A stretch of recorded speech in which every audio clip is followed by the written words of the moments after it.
So if you saw my last video on Russia's perimeter or dead hand system, you learned that Russia has a system that in the event of a nuclear strike and the Kremlin or command structure of Russia is incapacitated, they have an automated system to conduct a second strike retaliation against whoever the aggressor is. So it begs the question, does the US have something similar? Well, no, the US does not have a system identical to Russia's perimeter or dead hand system. However, the US has developed and maintained various systems and protocols to ensure a retaliatory nuclear strike capability in the event of a decapitation strike or a first strike or other scenarios where national command authority is disrupted. These include a continuity of government plan that is designed to ensure the government functions continue during and after a catastrophic event, such as a nuclear strike. These plans involve secure locations, secure communications, and various protocols to maintain command and control. The U.S. has clear protocols for presidential succession to ensure that someone is always available to exercise nuclear command authority. This ensures continuity in the event that the president is incapacitated. The official list is 18 people deep, but it can also move to the deputy secretaries and so on. In order, after the president, the list goes vice president, speaker of the House, president pro tempore of the Senate, secretary of state, and then the secretary of the Treasury. It goes on from there, but I'm only going to read those 5. The U.S. also has a designated survivor for when all of these folks are in one area, such as the State of the Union. During the 2024 State of the Union, Education Secretary Miguel Cardona was the designated survivor chosen to sit out of the speech. This person leaves Washington completely and goes to an undisclosed secure location.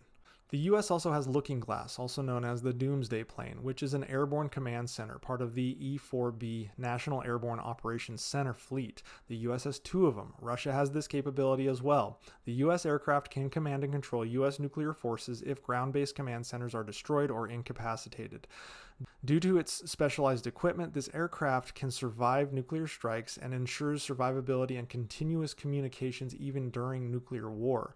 Now, that's not like a direct strike. It can't take a direct strike, but it has capability in a nuclear compromised environment to continue to function. In addition, the U.S. has the Nuclear Command, Control, and Communications, or NC3 system, which is a robust and redundant network designed to ensure that nuclear launch orders can be transmitted to U.S. strategic forces at all times.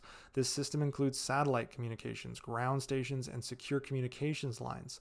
The system transmits emergency action messages, which are critical messages sent to nuclear forces to execute, cancel, or verify nuclear launch orders.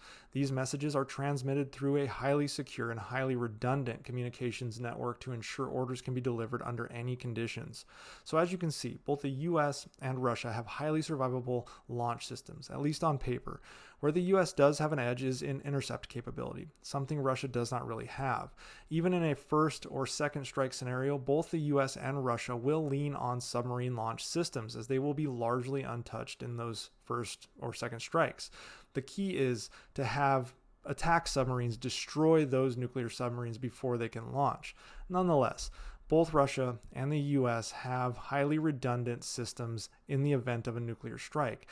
This adds to nuclear deterrence globally, knowing that you cannot just dominate the nuclear space, whether it's through a first strike or a second strike capability, means that it is highly unlikely nuclear war is going to happen. Yes, the US has more of a capability to survive, but it will not go away unscathed, and therefore future wars, at least for the foreseeable future, are likely not going to be nuclear wars because there is no returning from them. It was Ronald Reagan that said, "We affirm that nuclear war cannot be won and must never be fought," and that still applies today.